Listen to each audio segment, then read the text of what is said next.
As Bayo walked into the school compound and saw the pretty schoolgirls, a smile played on his lips. I think I'm going to enjoy my stay here. In the bustling city of Lagos, Nigeria, lived a handsome young man named Bayo. He was the only son of Madam Alice, a wealthy businesswoman who had lost her husband shortly before Bayo's birth. From the moment Bayo came into the world, he became Madam Alice's golden boy, her sole consolation in a life marked by loss. Madam Alice's house was a grand mansion in the exclusive Lekki Phase 1 area. The walls were adorned with expensive artwork, and imported furniture filled every room. It was in this lap of luxury that Bayo grew up, never wanting for anything. As Bayo grew up, it became clear that Madam Alice's love for her son had no bounds. Whatever Bayo wanted, he got. When he was just 5 years old, Bayo threw a tantrum in a toy store, demanding the latest video game console. "Mommy, I want it! I want it now!" Bayo screamed, his face red with anger. Other shoppers looked on in disapproval, but Madam Alice simply smiled and said, "Of course, my darling. Anything for you." She turned to the shocked shop owner and said, "We'll take 2. One for his room and one for the living room." This pattern continued throughout Bayo's childhood. Whenever he did something wrong, Madam Alice would brush it off, proudly declaring, "My son is always right."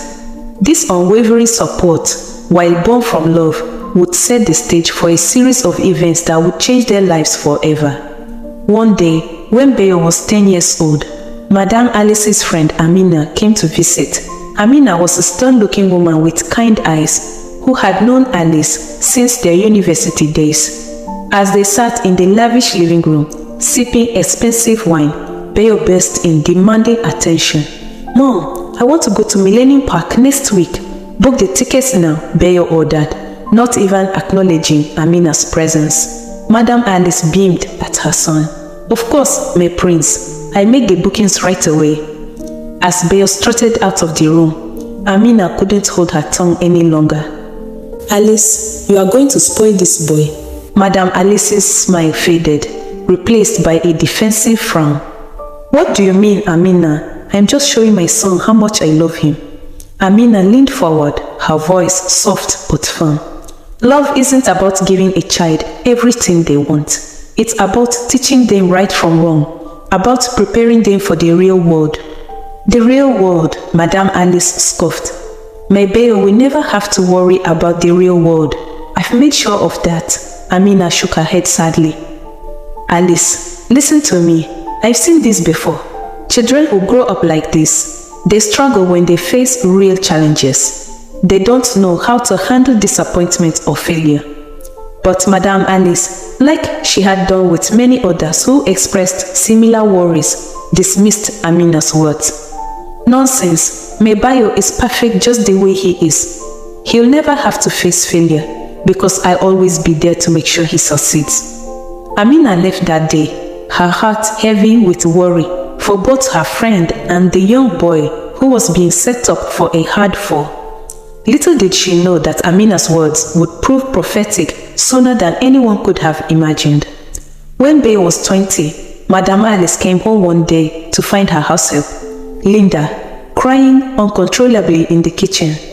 Linda was a young woman from a poor family who had been working for Madam Alice for about a year. She was hardworking and quiet, which was why her current state alarmed Madam Alice. "Linda, what on earth is the matter?" Madam Alice demanded, more annoyed than concerned.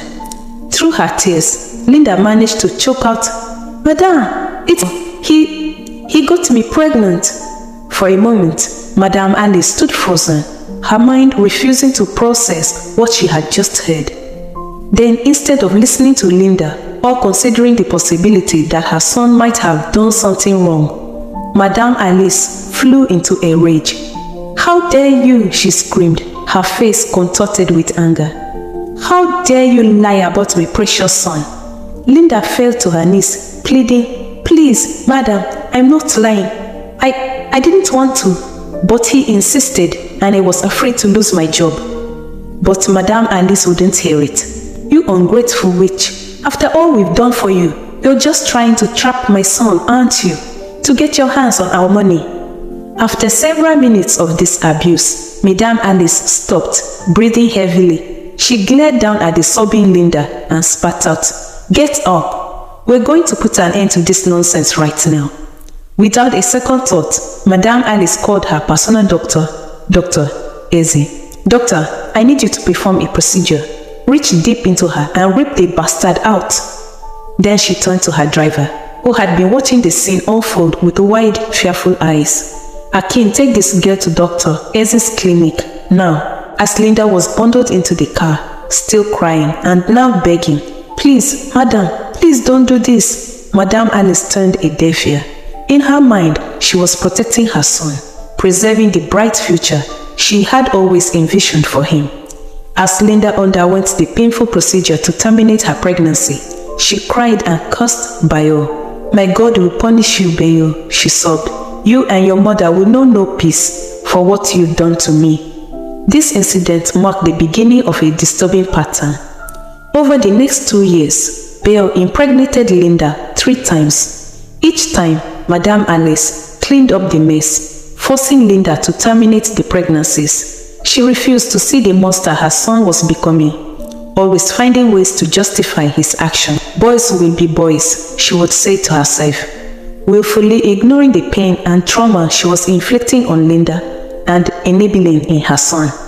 After the 3rd incident, Linda finally gathered the courage to leave. As she packed her meager belongings, Madame Alice confronted her.